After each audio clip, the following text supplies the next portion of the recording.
بسم اللہ الرحمن الرحیم۔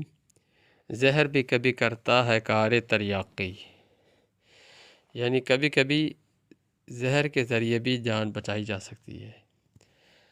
عامر بن حطان خارجی تھا اور حجاج بن یوسف کے مخالفین میں سے تھا۔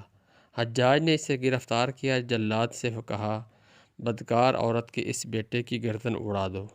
عامر نے بڑے پروقار انداز میں سر اٹھا کر کہا، حجاج، تمہارے بڑوں نے تمہاری بڑی غلط تربیت کی ہے، موت کے بعد رہے کیا جاتا ہے۔ میں جواباً اسی طرح کی گالی تمہیں دوں تو مجھے کیا خوف ہو سکتا ہے، لیکن گالی دینا بہادروں اور شرفاء کے شایان شان نہیں۔ یہ گالی کا باعث نجات جواب تھا۔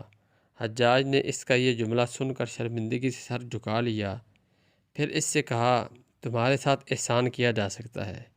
عامر نے کہا، کیوں نہیں؟ چنانچہ حجاج نے گھوڑا اور زاد راہ دے کر اسے اپنے علاقے کی طرف رخصت کیا۔ عامر وہاں پہنچا تو اس کے قبیلہ کے لوگوں نے کہا، آپ کو اللہ نے آزادی دی ہے، حجاج نے نہیں۔ بھرپور تیاری کے ساتھ ہمیں دوبارہ حجاج پر حملہ کرنا چاہیے، لیکن عامر نے کہا کہ حجاج نے مجھ پر احسان کیا ہے اور اس احسان نے میرے ہاتھ باندھ لیے ہیں، اب میں اس کے خلاف لڑنے پر آمادہ نہیں ہو سکتا۔ یہ ایک تاریخی واقعہ ہے اور حجاج بن یوسف کے ظلم سے کون واقف نہیں ہوگا، جس نے صحابہ کرام جیسی مقدس اور پاکیزہ ہستیوں کو بھی نہ چھوڑا۔